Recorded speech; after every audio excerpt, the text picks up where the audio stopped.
up against, you know, doing, we have a route at Carpenter that goes to high school, they drop off boys and girls, and then they have to get over there. Well, they're getting after it to get there in that amount of time. So what we're going to look at is maybe going through and picking up every age kid or similar age kids on the same route that's live in the same neighborhood and being able to take them to different schools and try to get that tier system. And then once we realize how long it would take us to get them, drop them, and get to the next one, then we could kind of plug in what those times would look like for the schools. And it may not be something we want to do, but we are working on how we can develop that 3-tier. Great. Tell me if I'm right or wrong, but I think we discussed this in one of the meetings. Actually, this year we reduced. Yes. Didn't we reduce? We have stops now instead of, we were doing door to door.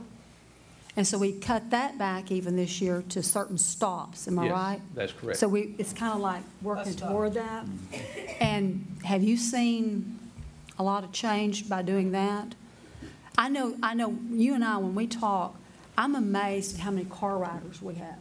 When you go to the campuses, the cars, even though we provide busing, is incredible. There's tons of, you know, car riders. Yeah. And it has helped us. It allowed us to get to school quicker by having those stops. And I think everybody's getting more used to that. It's not that we didn't have it before. It's just that some places we didn't. But they've done a really good job about that. And there's something that we're going to be testing. I shared this with Ms. Dowdy. We're going to pilot on some of our elementary buses a program that when kids get on the bus, it checks them in, but it also gives the parents a text when the bus is coming. Like it's 10 minutes away from your stop, so you can go, instead of them standing out there waiting, you know, if somebody's late, then they'll know. They'll also know when the kid got on the bus, if they're getting on the right bus, when they got off the bus, what time they should have been home. It'll allow us to track a lot of what we're doing and when they're getting on. And it'll also help us with our drivers if there's some way we need to change our route up and something because maybe we're, you know, it looks good on the computer, but when we're actually driving it, it's taking them too long to get here or wherever. So, and we hope it'll cut down on phone calls. We just see a whole lot of good things that could be done, but we're going to test that out and see how it works before we make any kind of commitment to do something. Yeah. Thank you. Well, we've been doing the 2 mile within the 2 miles forever. Since I know I was driving in 1974, and we've been doing that since 1974, picking up within 2 miles. And my only concern is a few places. You know, if you just look at the communities, Carpenter built sidewalks, not for that purpose. It was Safe Schools grant. And they built sidewalks over in their community. Regay's got quite a few sidewalks around there, especially down that busy Regay Street. Concerned with TJR, even though there's sidewalks up and down Mound Street. Busy street. Huh? It's a busy street. Busy street. Well, Mound, but then what they have to cross, because there's not really very many kids within even a short distance of TJR that even go to TJR. Right. That's not a kid area, really. I think I think it'd fall on a hazardous route, the rule, if they had to cross, say, University Drive, though, wouldn't they? I couldn't say off the top of my head, but it says if you're in an overpass or a certain size road, if it's so many lanes, then you can't. I'm not off the top of my head. I don't remember how long that is. But if it's by any industry with big trucks coming in, it's automatic. So if you have roads that have that, that's close to the I just wonder if you've even played with what would we do if we went to 1 mile instead of 2. 2 seems to be pretty far. This day, I mean, back when we were kids, the bicycle racks were full, but that doesn't happen anymore. Yeah, sure. We can look at 1 mile too and just see what. But, you know, you don't have that many. I mean, I'm looking at your NHS, riders within 2 miles, you've got 12. Right. You know. At Mike Moses, riders within 2 miles, 36. So these numbers are, you know, Michael, riders within 2 miles, 79. Those are fairly. It's your good elementary campuses that are the most concerning. It's not the middle school and high school kids can kind of figure it out. Well, that's even interesting because even at Fredonia, And with the traffic congestion they experience down there on Fredonia Street, riders inside 2 miles, 59. That's not very many. And like I said, the car ride. I did have one little question. Yes, I sir. noticed Nettie Marshall, the smallest campus we have, has got more buses. Because you're magnet. Yeah, 2 of Because they're those coming buses are from strictly everywhere. magnet buses. Okay, They're coming from everywhere. okay. Thank you. Gray, one question. The riders inside 2 miles, you've confirmed those numbers are actual riders, or are those just kids within 2 miles of the school? No, we had it 2 different ways. These are the kids that are actually riding the bus that live within 2 miles. Okay. Thank you. Thank you. Go up and see the car ride. All right. It is with great honor and pleasure that we present to the superintendent, the community staff, that all of the board members, thank you, board members, have exceeded their required Tier 1 and Tier 3 continuing education hours. Thank you, guys. Exceeded. There you go. We've met a lot, haven't we? Yeah. Well, I still see where we need to get some Tier 2, though. Uh-huh. Yeah, I said Tier 1 We'll and do Tier that. 3. We'll do that. All right, now we move to the public comment section.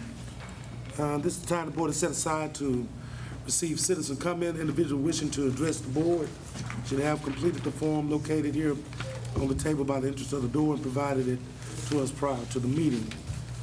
Comments will be kept to a maximum of 3 minutes.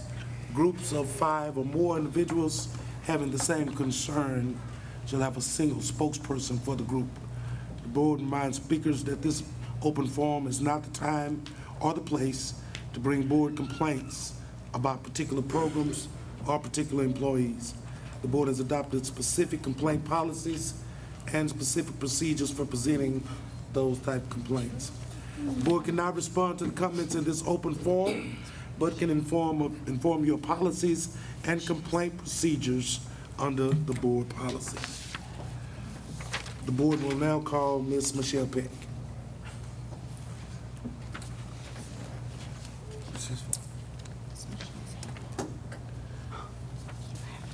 Good evening, President Irvin, board members, and Superintendent Dowdy.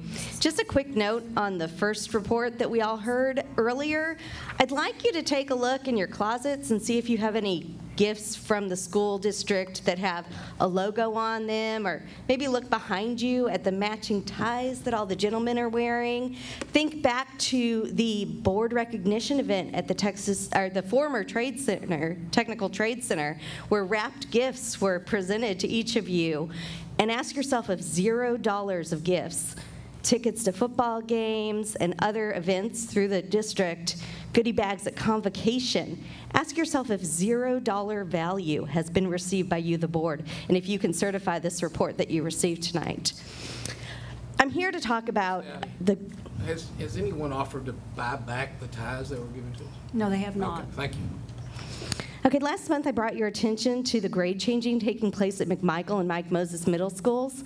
At the time, I was aware of what was being discussed on a campus level, but following the meeting, I received a copy of the raw score conversion table that each of you now have that's being used to change grades at each STAR tested level. This conversion practice began in fall of 2016, and according to Ms. Kinsey, teachers are being required to change student grades with the board's knowledge. For example, because the state considers a 39% score on the algebra STAR assessment to be approaches grade level, Nacogdoches schools will consider any coursework scoring above 39% to be a passing grade. Teachers have been asked to adjust grade books to reflect the scale. I spoke with the TEA and learned that the STAR conversion tables are not distributed with this intention. Further, the conversion tables used in the fall of 2007 are much less rigorous than those used in the fall of 2016. So all of the CBA data presented is not apples to apples for at least 3 reasons. First, you're looking at different campus compositions. Second, you're comparing different children. And third, you're using different scales to convert student performance grades. Requiring teachers to adjust student scores is unfair to them as professionals. This practice is misleading for students and parents. What purpose is the district serving by falsely inflating board-reported scores used to calculate student outcome goals and goal progress measures developed with the TEA's oversight through Lone Star governance, the same goals that you used to evaluate Ms. Dowdy? For example, goal number 1, right over here on the board, shows that you're looking for 9 to 13% growth between spring 2016 and spring 2017, an increase of about 44%, but Mr. Green can check my 8th grade math. GPM 1.1 is shooting for an upswing from 17 to 23% in star-aligned district benchmarks for math, a 35.3% increase. By changing from the 2016 conversion charts to 2017, 3rd grade math is gifted an instant growth of 27.7% because the TEA dropped the passing standard 7 full points. I understand independent school districts have discretion in grading practice and policies as governed by the district boards. Thank you, Ms. Peck. Your time Thank is you. up. The board will now call. Ms. Dowdy, is what was presented factually correct, that we're requiring teachers to change the grades like that? We're using the scale score because of the fact that if we're trying to judge according to the state guidelines, according to the test. So you've got 2 different charts. You've got the regular 0 to 100 that you would normally grade kids on. This is a different scale score that the state uses for the test. So if it's the 39 or the 40 is passing for the state. Okay, so if we just use the 40, kids are going to all fail. So we do use a conversion chart to raise that to what it would be for us for passing. That is a common practice. And I've used it before in another district. It's a common practice. I don't think that parents. Okay, I just wanted to get the factual information. No, it's 2 different charts, two different grading scales. And so what the state scores or the state tests that we're looking at, C-based stuff, don't score on a 0 to 100. Colleges use this in conversion charts and so forth to score kids accordingly to what you expect on what you mark as a passing. If we couldn't give kids all 40, I'm sorry. All right. We just need to stick to the fact basis, so a conversion chart is used. Okay. Yeah. Ms. Valdez.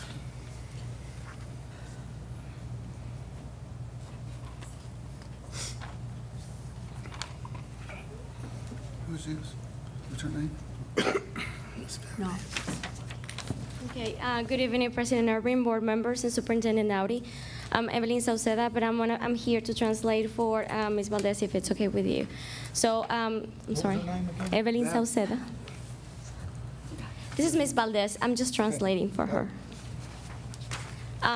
What I'm going to do, I'm just going to do simultaneous translation. So she's going to be speaking to me. I'm just going to say it in English. Ms. Valdez. She said, okay, I'm confused. What were you saying? That's right. That's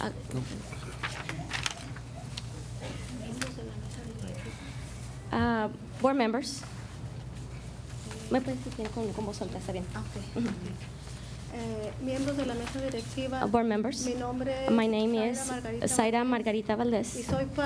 And I am part of the family parents from Neri Marshall campus. And we are here, like you have seen, for the benefit of our children. And I'm thankful for your time. Because in this moment, and the parents, teachers, and children we are sad about your decision, about our principal, Mr. Durham. We would like you to know that we appreciate the principal because he has done an excellent job.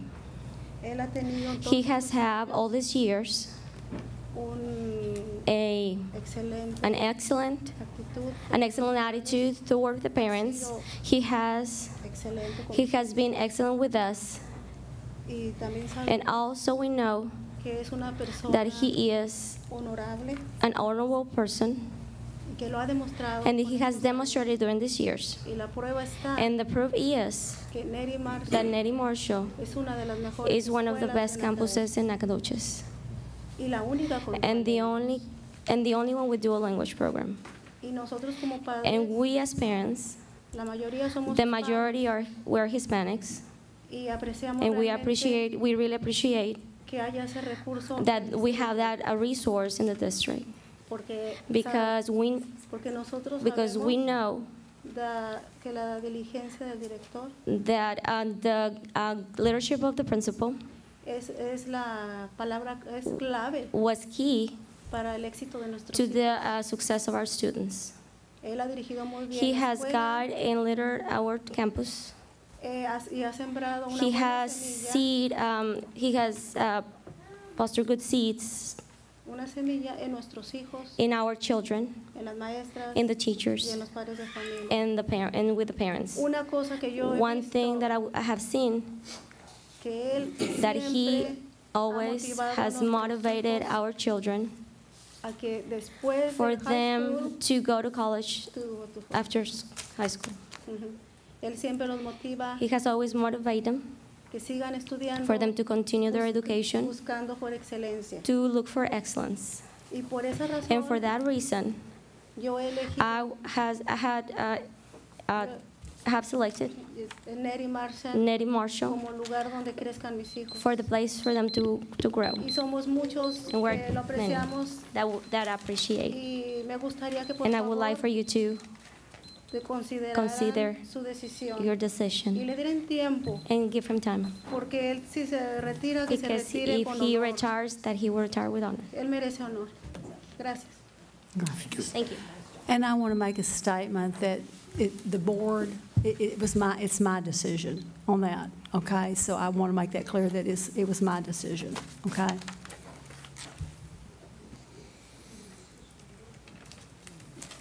She understand what you said. I don't know. I don't.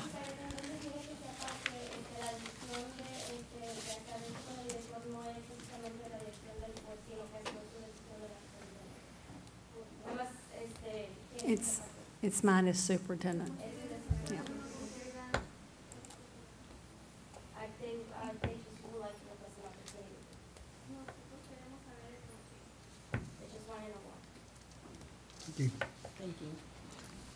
Thank you. All right, Ms. Bonilla.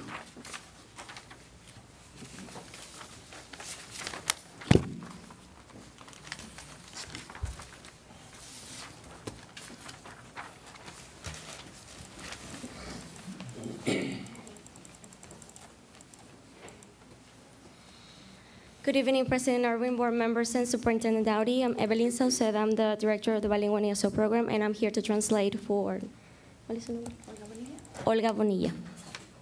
Le doy gracias a Dios I'm thankful to God que me permite estar aquí that He allows me to be here y dar mi opinión and give my opinion acerca de lo que está pasando en el Marshall. about what is happening at Nettie Marshall. Yo estoy agradecida I'm very thankful for this program. estoy agradecida I'm thankful for with the principal, con todas las maestras with all the teachers, porque es un equipo because it's a team, fuerte a strong team, que ama nuestro niño, that loves our children, que se preocupa por that is worried about their education, y lo miramos and we have seen en el nivel de la escuela.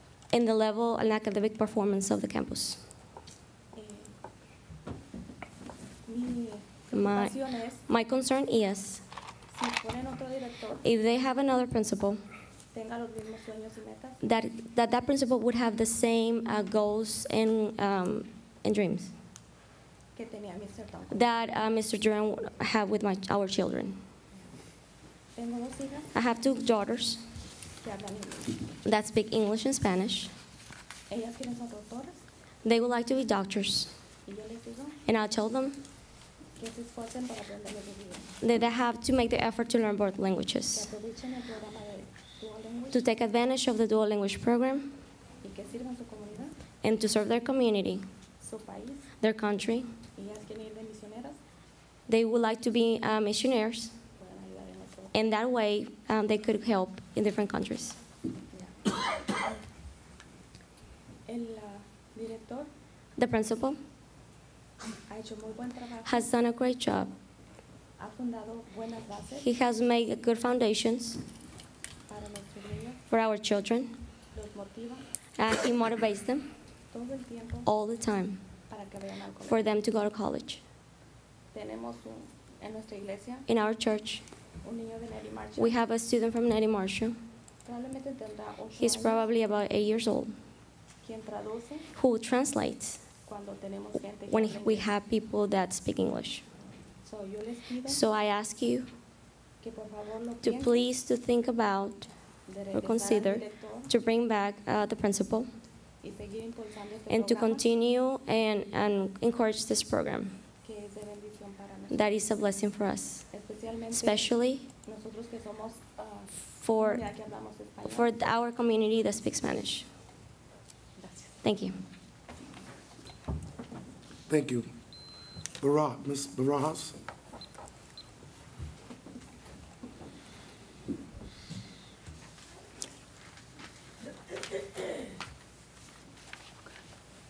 Good evening, President Irving, board member, Superintendent Dowdy. I'm Evelyn Sauceda, and I'm translating for me, Grecia Barajas. Grecia Brajas. Ok, buenas tardes. Good evening. El día de hoy nos Today, encontramos we're aquí here presentes, present, padres de familia, family members, parents, que nuestros hijos pertenecen a la escuela. that our children belong to Nettie Marshall. Venimos con una petición We're here with a petition acerca del señor about principal, the principal, que hasta el momento that until now, ha sabido llevar nuestra segunda he was casa, able to guide our second home, que es para nuestros hijos, su which segunda is casa. for our children, their second home. Hasta ahorita Until now, ha sabido sacar he a has nuestros been hijos able adelante. to encourage our children or bring them up.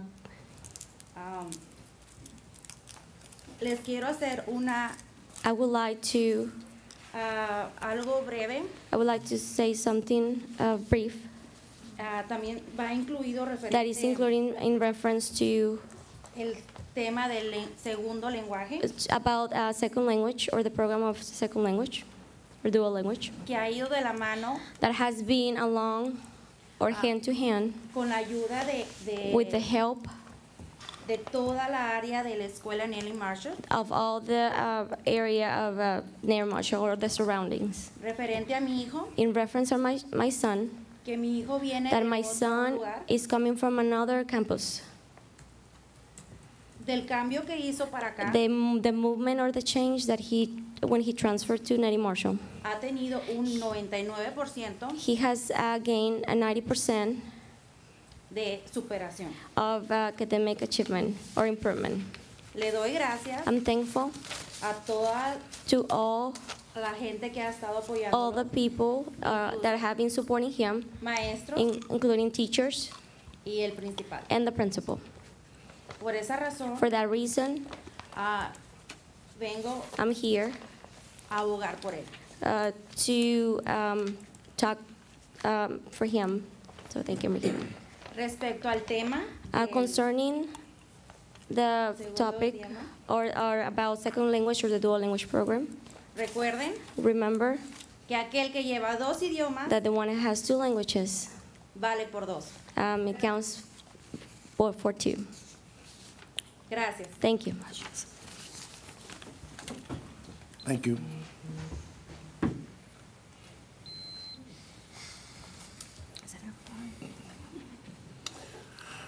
We will now move to the consent agenda. Unless removed from the consent agenda, all items will be acted on with one motion. Is there any board member who wishes to discuss an item on the consent agenda separately? Please indicate the agenda item or letter, and it'll be set aside for further discussion and the vote, separate vote. Mr. President, I would like to pull item D for a separate vote, please.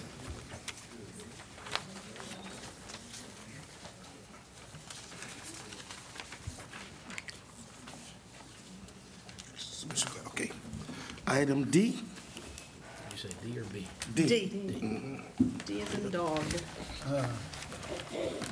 I make a motion that we accept items A through C Consent agenda. from the consent agenda. Second motion. It has been motioned by Mr. Green, second by Mr. Neal, that items A, B, and C approved on the consent agenda. Are there any question? All in favor? The vote is unanimous. We come now to D for discussion. Ms. Fitch? Yes, sir. I don't really have any specific questions on item D, other than I wanted to be able to do a separate vote on it. For me, this is more of a personal belief. I understand why Superintendent Dowdy is asking for the waiver for class sizes. I believe it's for Regay and Nettie Marshall. I just personally, this is, like I said, it's a personal preference. I would have much rather seen a teacher added and keep those classes at 18 students versus the 23, 22 student levels that we're having to get the waiver on. But again, I understand where she's coming from. It's just a personal belief on my part. All right, we'll now entertain a motion for item D. President, I move the board approves the submission of class size waiver exception to TEA item D.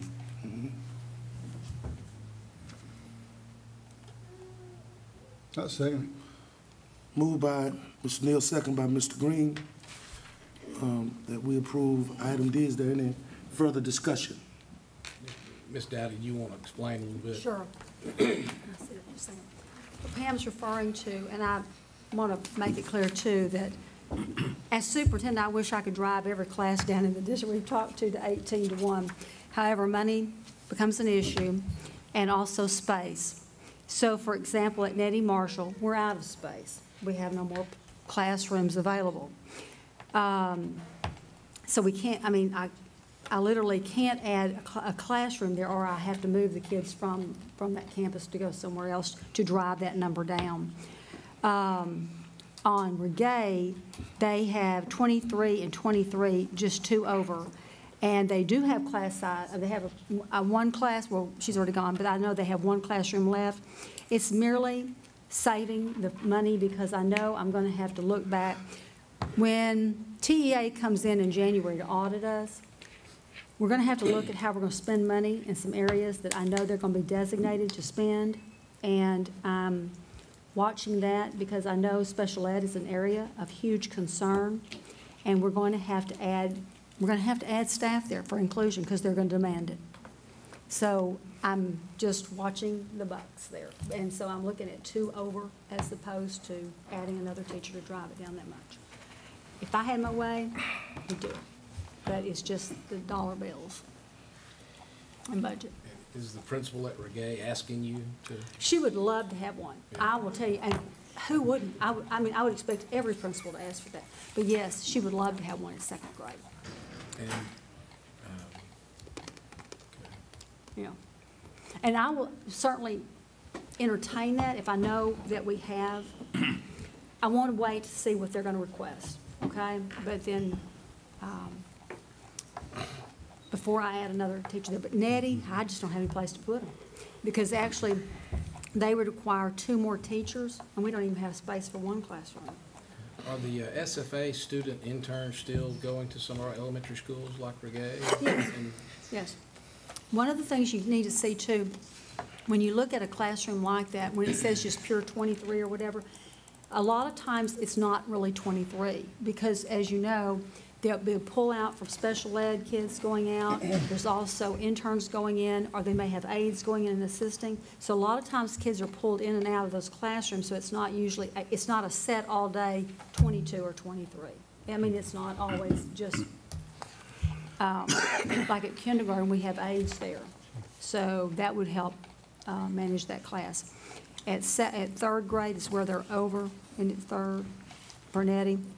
But 2nd grade is an issue, and has been all year at Regay, because they keep adding, and then they'll move. We were up one more, and then they've already moved. So we have a lot of movement in the district. The fifth grade classes at Regay are overcrowded as well. Yeah. They don't require the waiver, but. They don't. And you're right, at fifth grade, it's a common thing to go above. Usually you judge those in 25 on fifth grade, not a 22. There's no 22 cap to 25, to fifth grade. Mrs. Dottie, would you monitor those grade levels? You know, within that grade level, if a student relocates, would you consider adjusting that class? Oh, I do. Okay. One of the things that we have is if a student moves from Regay to BQJ or whatever, within the year until the last 6 weeks of the school year, yes, they move to that, they transfer to that campus, and we would adjust that, yes. Good. I asked them to do that. So, no, this is not the ideal for me either. Did you ask for 2 volunteers at Regay that want to move? That isn't going to happen, okay? They don't.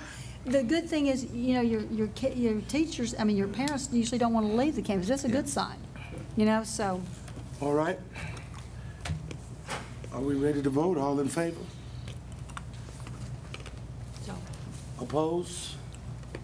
I'd like to raise my hand on it. We have 2 opposed. Thank you. Thank you.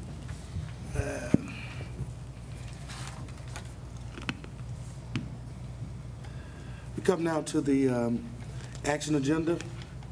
All items will be acted on separately. Do we have any? We should have a motion regarding administration's recommendation for employment of professional personnel. Yes, Mr. President, I move to approve the employment of professional personnel as recommended by the administration.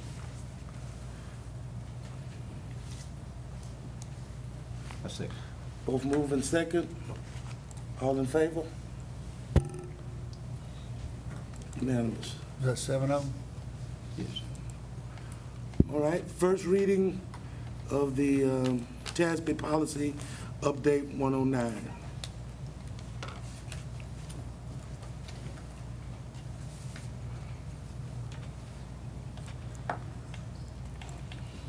Good evening, President Irving, board members, Ms. Dowdy. Tonight, taking a look in your board book on page 147, we have provided update 109 from the Texas Association of School Boards. Update 109 encompasses changes in the law from the 85th legislative session that have an immediate effect on the governance and management of the district. A committee was formed to review policies related to Update 109 to include the following members. Ms. Sandra Dowdy, Superintendent, Mrs. Sammy Kinsey, Assistant Superintendent of Curriculum and Instruction, myself, Michael Martin, Ms. Lisa Barbrick, our Chief Financial Officer, Ms. Sandra Murray, our Chief of Police, Ms. Evelyn Salcedo, our Director of Bilingual, Mr. Stacy Lampkin, Director of Transportation, Ms. Robin Thacker, Director of Student Nutrition, Ms. Kayla Hughes, Interim Director of Special Ed, Ms. Jamie Derrick, Director of Human Resources, Ms. Mary Witten, Director of Nursing, Mr. Les Linebarger, Director of Public Relations, Ms. Cindy Ivey, Director of Guidance and Assessment, Ms. Holly Anderson, Administrative Assistant to the Superintendent and Board, Ms. Kay Luna, District PEMS Coordinator, Mr. Doug Plow, Consultant, and Ms. Marlise Summers. This committee has convened and reviewed the Update 109 from the 85th legislative session, and the administration's recommendation is that the board approve first reading of Update 109. Are there any questions? Got a couple. You threw a lot of papers at us, Michael. Just 900 and some odd. Not 900 and some odd pages. If you guys will entertain me, page 1039 of board book. It's on food service management. I know we've had I know there's been some discussion, although I don't think anything official in board meetings regarding the student's insufficient balance on his or her meal card. And by way of this policy, local policy revision, it would be allow the student to continue to purchase meals for up to 7 lunches. Now, I know at one point there was some discussion about doing away with that completely. Where are we at on this? And do they still get the regular lunch? And when do they not get the regular lunch? And let's just talk about this a little bit. This new law and everything opened a can of worms, as we've discussed. I just want to ask Robin if you can, because you're the one that has really reviewed this and know what we're looking at for our students. Because I know our students are continuing to charge. And tell us why. Can we call her to the podium so we can hear?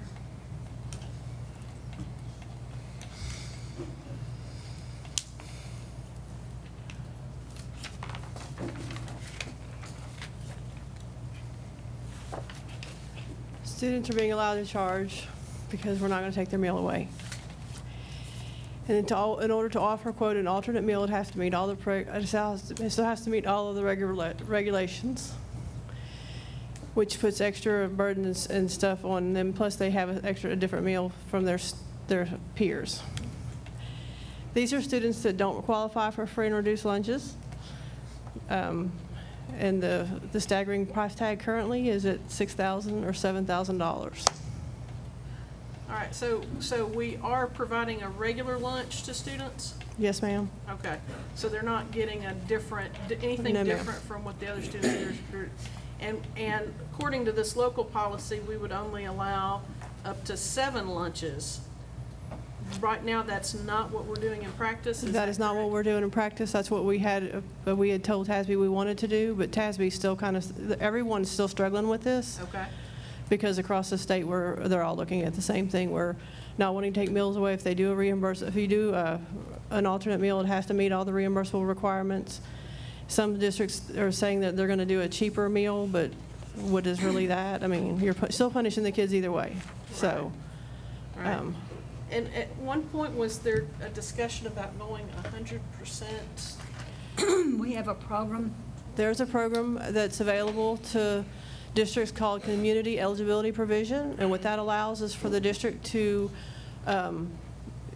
feed all of their children free and reduced. I mean, all their children meals free, and then we just take the hit on what we get back on reimbursement. I will tell you, looking at the numbers, our district would qualify 100% for free if we did it. We say that's great and it sounds wonderful, but there's a second side to it. It's going to hit your accountability rating. So where you have it on one side, it's a good thing. On the other side, it could be a total big thing for you. How does it get the accountability?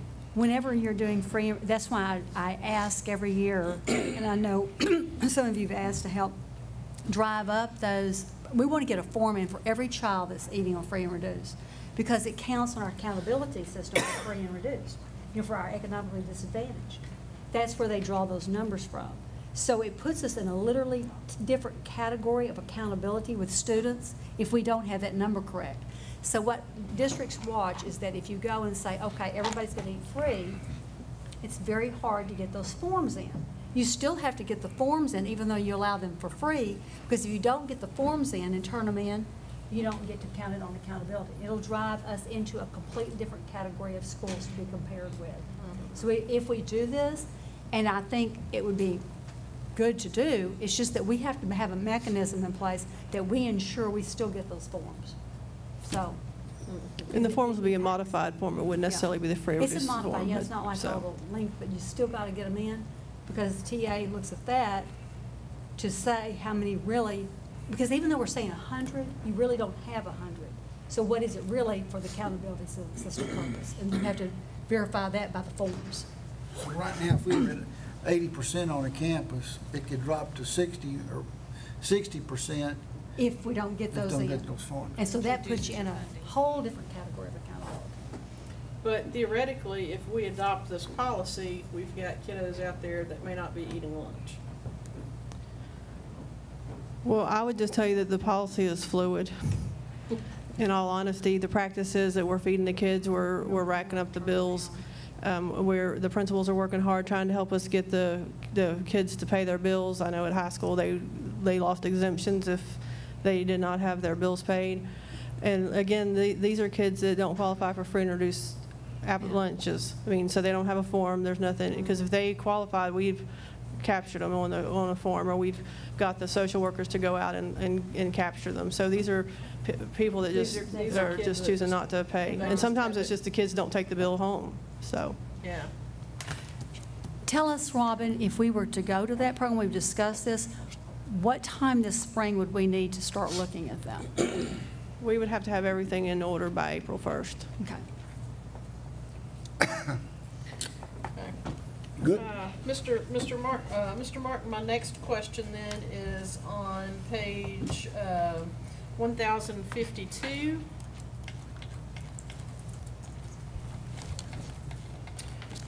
Under the section in blue where it's notice of report, this is regarding bullying. This is new, I like it. It says the principal or designee shall notify a parent of an alleged victim of bullying on or before the 3rd business day after the incident is reported.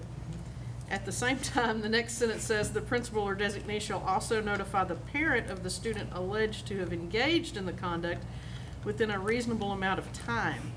I thought that was, you guys know me, I'm a little black and white. I didn't like reasonable time. This is a local policy. Can we implement the 3-day rule on it as well?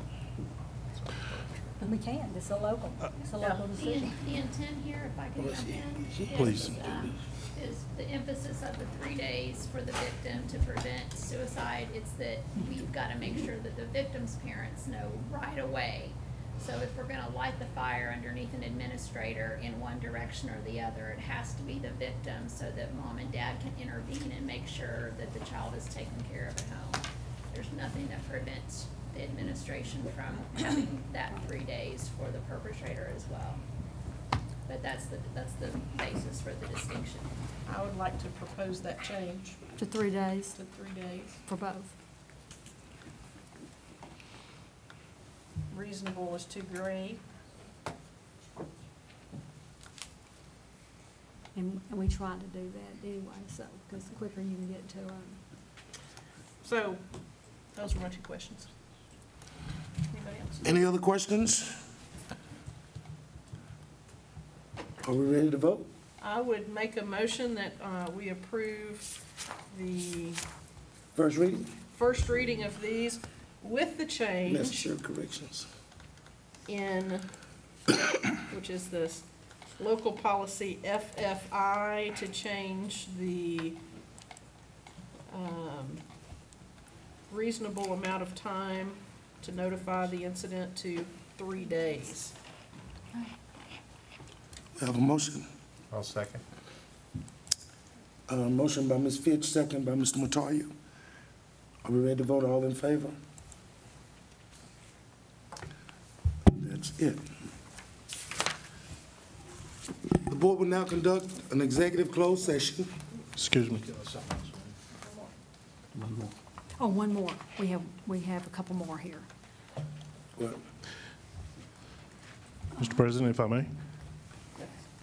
oh, yes, I'm sorry. Board Update 109 also included revised policy EHBAF local.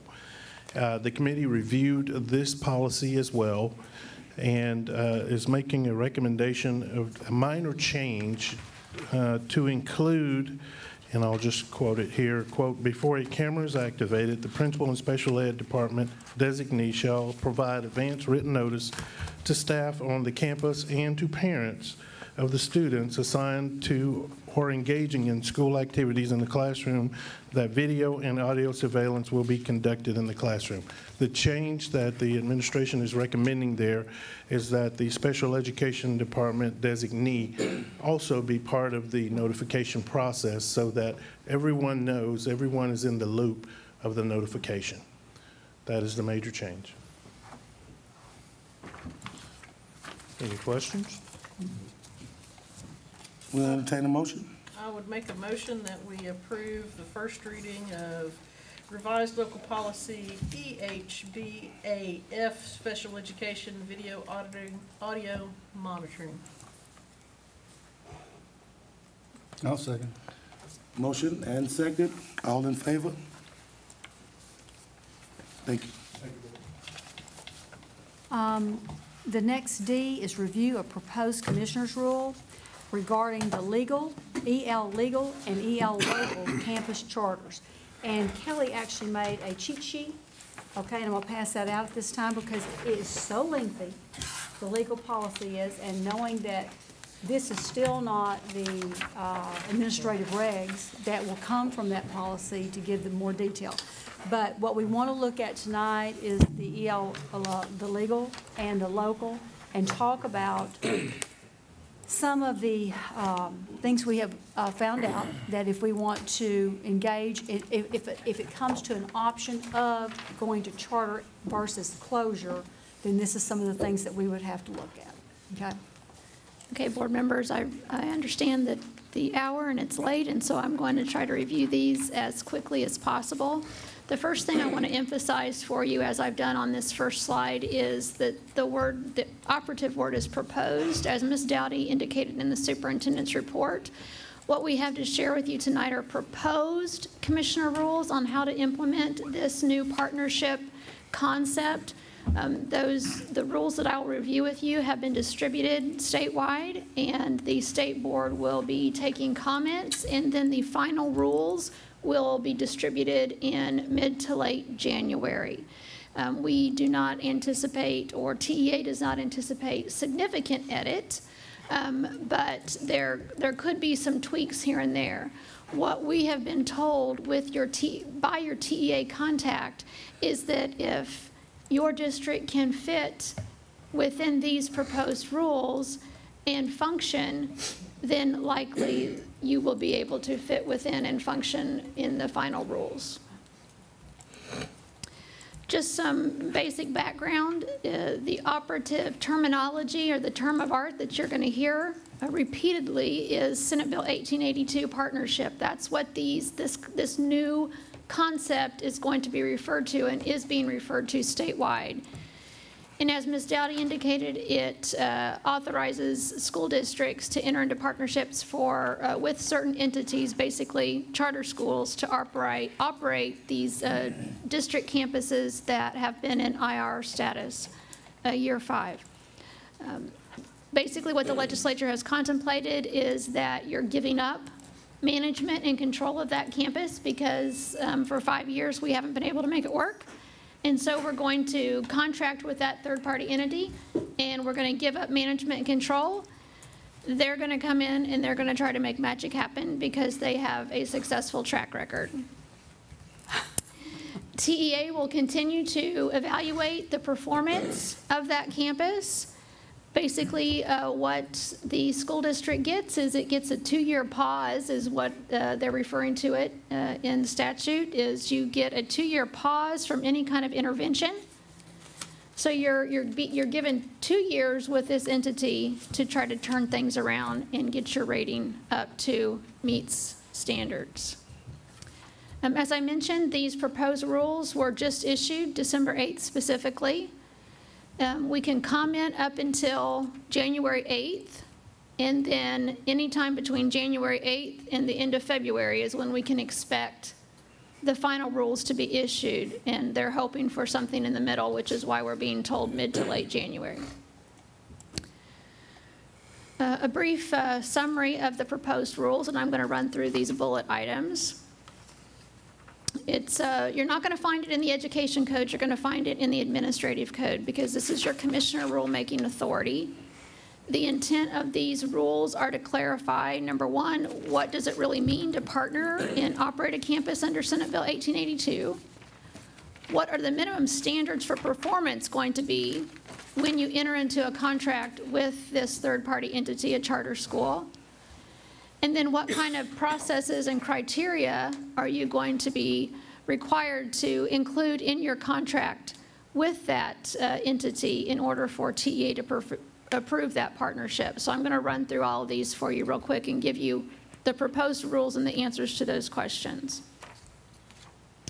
So number one, who gets to qualify for this new concept? The school board qualifies for the exemption from intervention. Remember, it's a 2-year pause.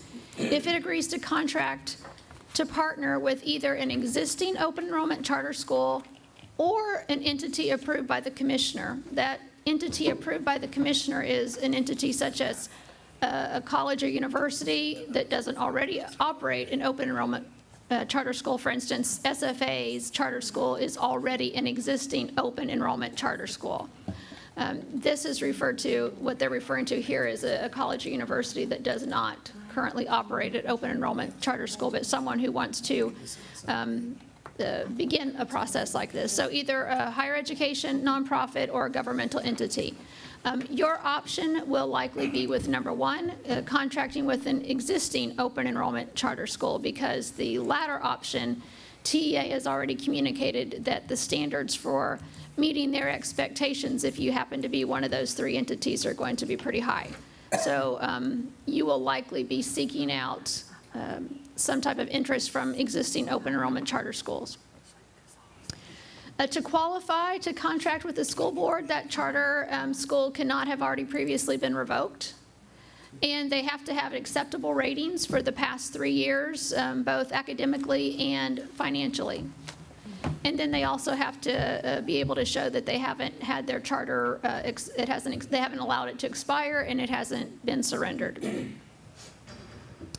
Another obligation that you have is that you would have to consult with your campus personnel on those campuses. So, of course, we're talking here, as Ms. Dowdy indicated, our focus is Carpenter and Fredonia in the event that either or both campuses do not come out of IR. We would be obligated to consult with them and to make sure that they understood what the terms of the contract with that third-party entity was going to be.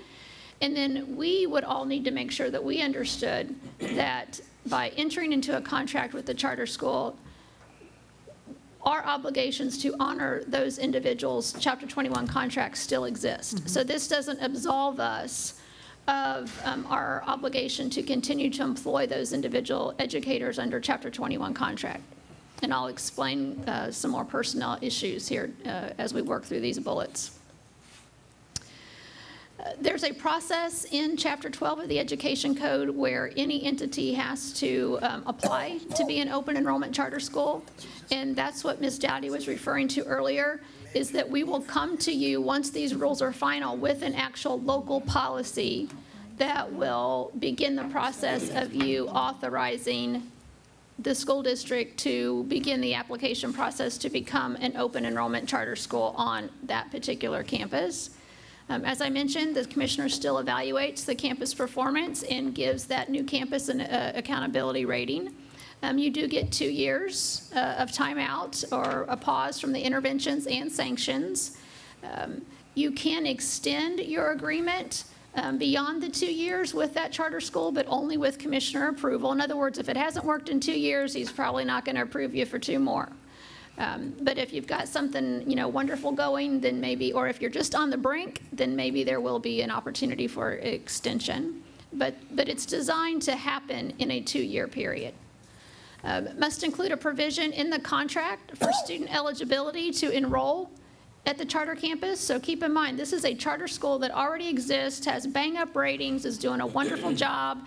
They're going to come in and they're going to open a new campus in your facility. And so we're going to have to make sure that our contract with that entity addresses enrollment, because you could have not only existing NISD students wanting to be part of that campus, but you're also going to have students from county schools that may want to enroll in your charter, because you are now an open enrollment charter school on that campus. So our contract has to address enrollment.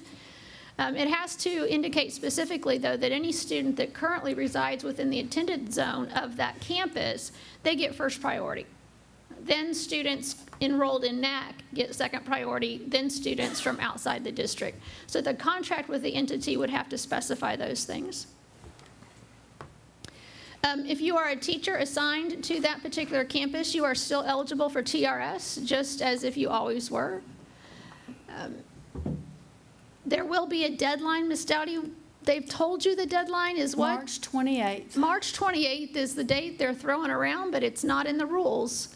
So and they may have to extend it, considering the fact that the guidelines aren't out till possibly That's correct. February. That March 28th date may be pushed, But let me tell you, once, let's just assume it is March 28th, the agency then has 60 days to notify you whether they accept your application or not. So if we're going to go this route and we submit our intent to contract with a charter school for one or more of our campuses by March 28th, and then the agency has 60 days to say yes or no, that's putting us, already into the summer.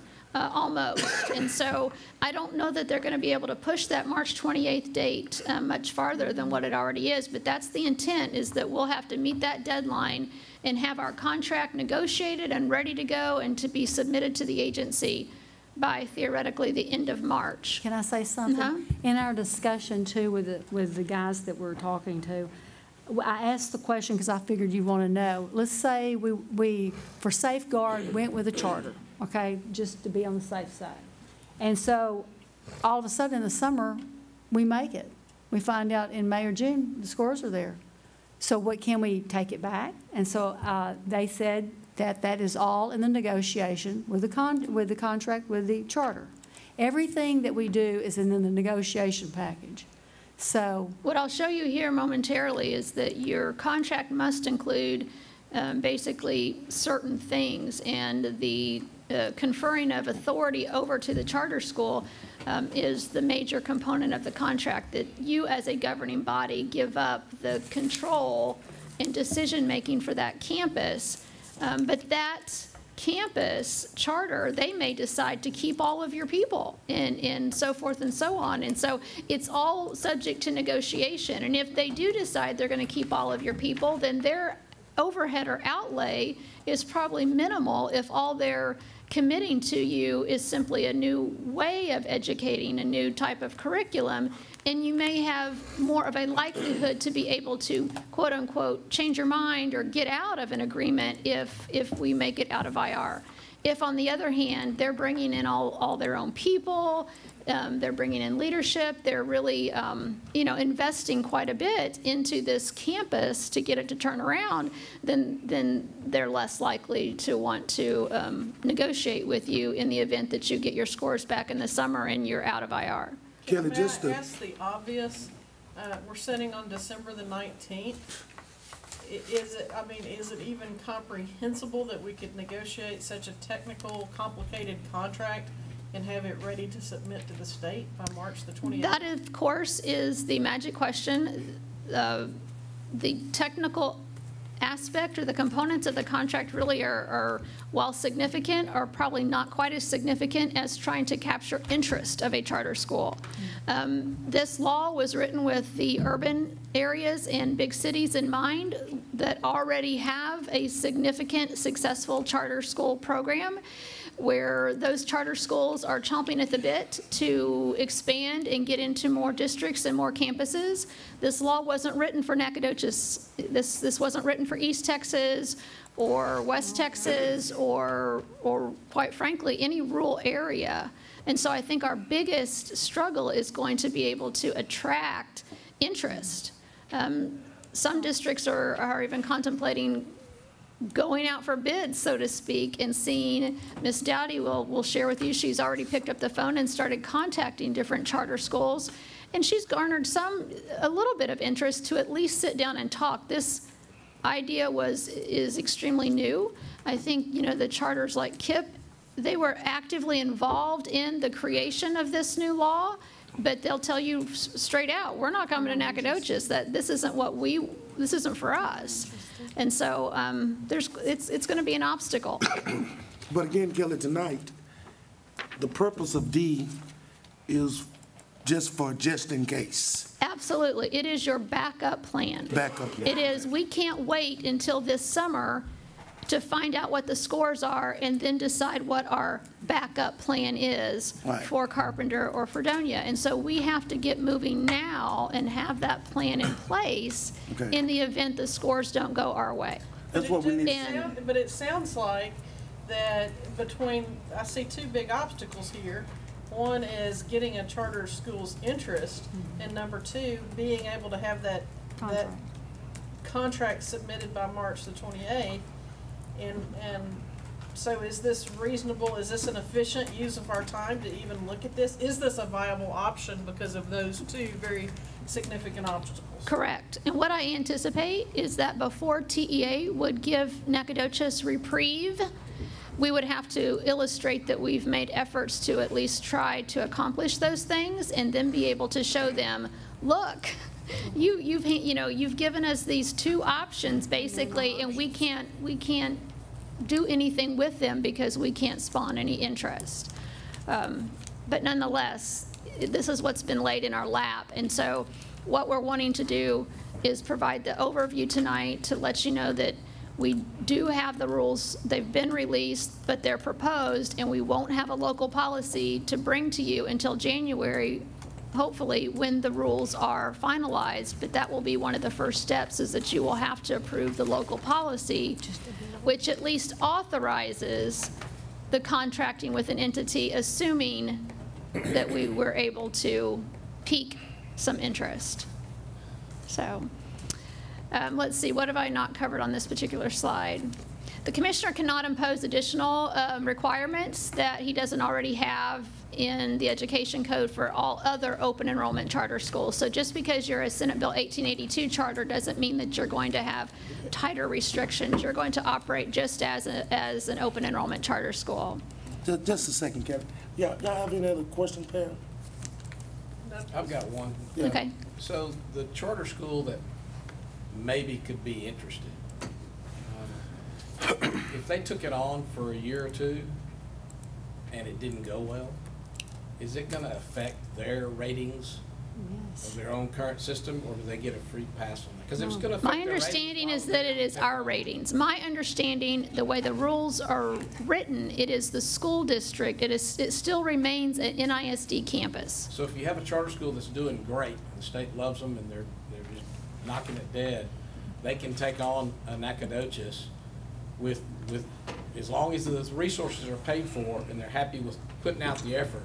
And if they fail, it won't affect them in the eyes of the state. That is my understanding, and that is why the financial incentive is there for both parties to make efforts to attempt this venture. Now, I also we were told that, so let's say in 2 years, that it fails. In other words, they don't bring it out of IR. So then we can take it back and we get another 2-year pause for us to try again. So I'm just, that's. And the charter school in control gets the basic money from the state, but there's a little on top of formula that NISD gets. And everything else can be negotiated about who's really paying for the resources. Basically, what we have to do is we can retain an administrative fee, maybe 3%, but everything else goes to, and that's all part of the contract. Now, we can negotiate like transportation and some of those issues that we would still have to provide, but the rest goes to the charter. And that's quite a chunk, change.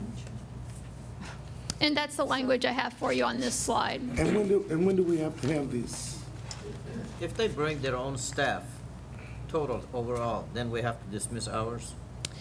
We would, if we did not have other positions for our employees, we would have to go through a reduction in force.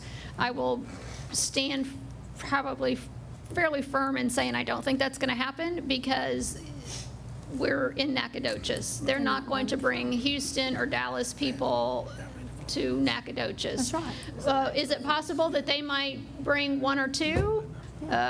They might bring a new leader? Sure, that's possible.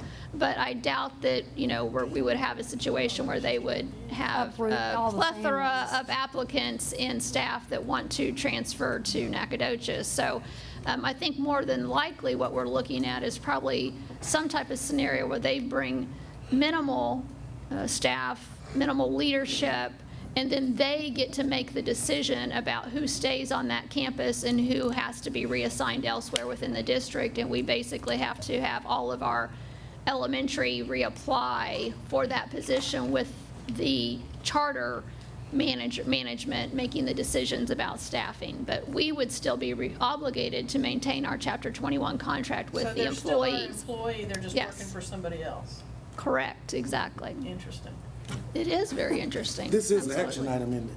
Does this require action tonight, Kelly? It doesn't. We put it on the agenda as in the event that we received what we needed. But until the rules are finalized in January, we will not have a local policy to bring you. Now, you had the legal policy and the edits in your packet tonight, and we intentionally, Holly intentionally put in the red line version so that you could see all the stuff that I just reviewed with you is all new. It's all in blue. At the end of that policy, I think, is it EL? Yeah, EL. Okay. So that's where all the new law comes into play, and then a local policy will be drafted based upon these proposed rules, but they can't do it until the rules are final. But we didn't know where we'd be when we prepared the agenda, and so we wanted to at least review it with you. Thank you. Just a couple other slides I want to show you. This is the kind of authority that you're going to be conveying to the charter. So if this is an option the board decides to take, this is a pretty good picture of what's going to transpire. Now, again, these are all proposed rules, but likely you have to appoint the chief of operations for the campus. So that's a decision that the new charter would make. They don't call it superintendent, they call it chief of operations. So they get to make that decision. They get to employ administrators, educators, contractors, staff. They approve the assignment of all the ISD employees who either are assigned to that campus or remain at that campus. They get that choice. They have the authority to rescind the assignment of any staff, send them back. They make all curriculum decisions. They have authority over student programs such as GT and ESL, etc. They set the school. So they can say we're not going to have any ESL kids or GT kids or special ed kids? No, I think that what the language is that they simply have the authority over the program. How it's operated, how it functions. Outside of us. Yeah, they could contract for services if they wanted to. The issue is they're still going to have to use our LSSPs. Yeah, they're an open enrollment charter, and they receive federal funding. So I mean, they still have to have these programs. They just decide how they offer the programs. And you're right, Ms. Dowdy. They can through the contract with the school district decide to utilize NISD for those purposes. They set their own school calendar, their daily schedule. They approve assessments that are not required by the state. As I mentioned, they have the authority over the operational budget. They control the majority of all the educational programs. So again, those these contracts currently exist, or is this completely new? Similar contracts exist, and you can find them on TEA's website if you just type in charter, because a lot of the Houstons and the Dallases already have schools within a school.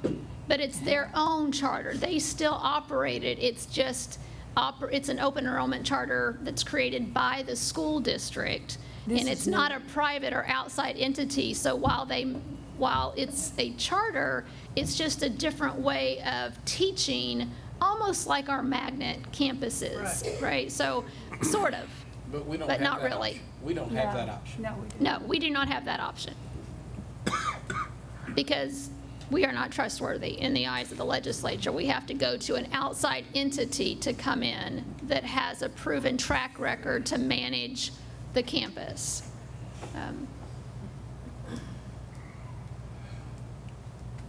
What has to be in the contract? We have to articulate exactly who does what authority the school board has versus what authority the charter has.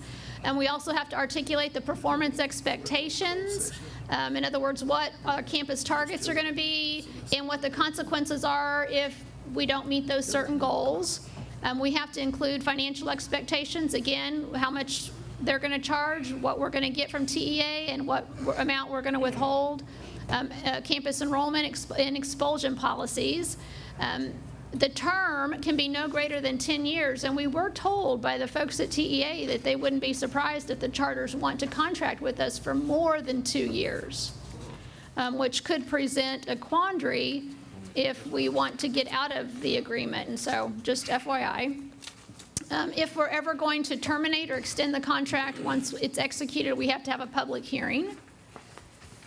The campus is exempt from the same laws, rules, and policies that any other open enrollment charter school campus is. For instance, Chapter 21 of the Education Code does not apply to open enrollment charter schools. And so if they were going to bring their own staff, they would not have to issue Chapter 21 contracts to their people, all right? So there are certain laws and rules that don't apply to open enrollment charter schools, and this campus would have the same issue.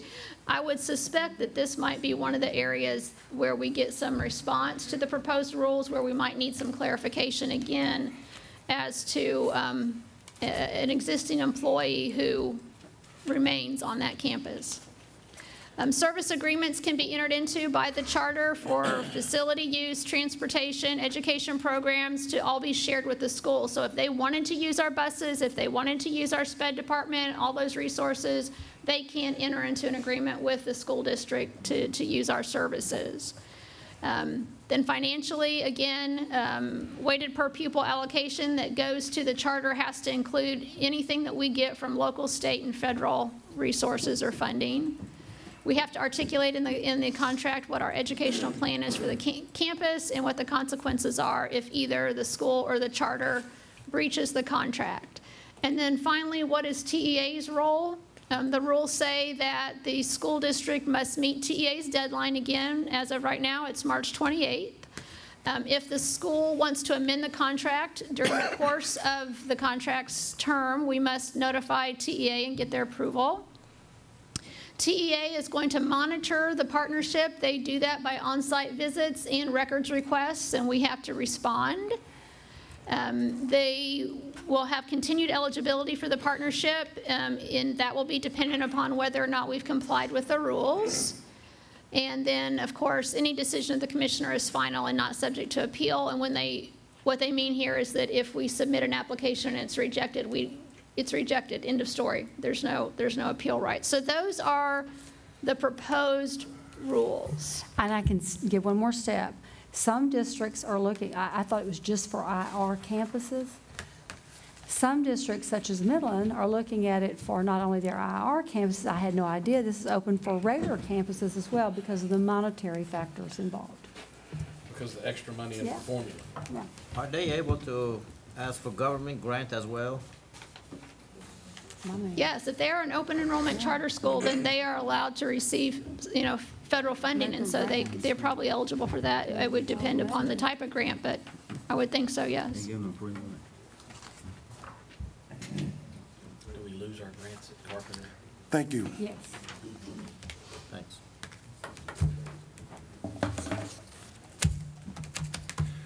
I've asked Ms. Dottie to send us an update on the undiscussed items, and maybe we could have questions later.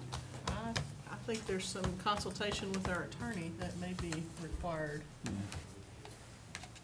Tonight. I know it's late, but I'd prefer to knock it out tonight. How do the rest of you guys feel? We're here, man, as well. Do it.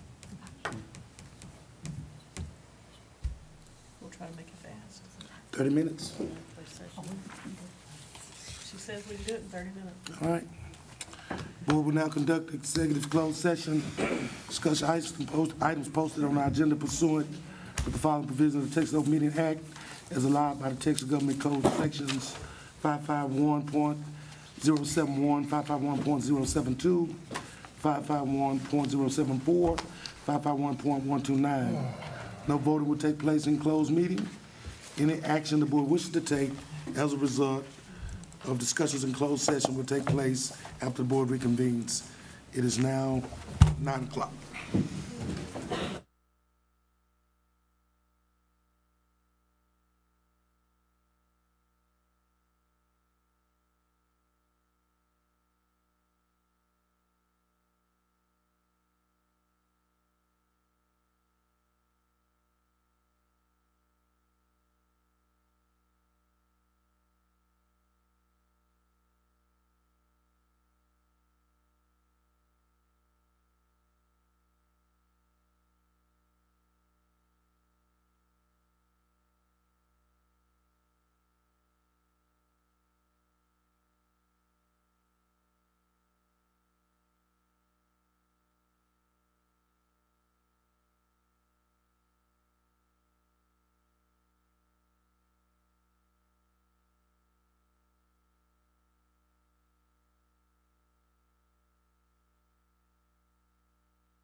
in the open session, and it is 9:32. Do I hear a motion? Motion to adjourn. So be it. Y'all have a good night. Thank you. Thank you, Rev.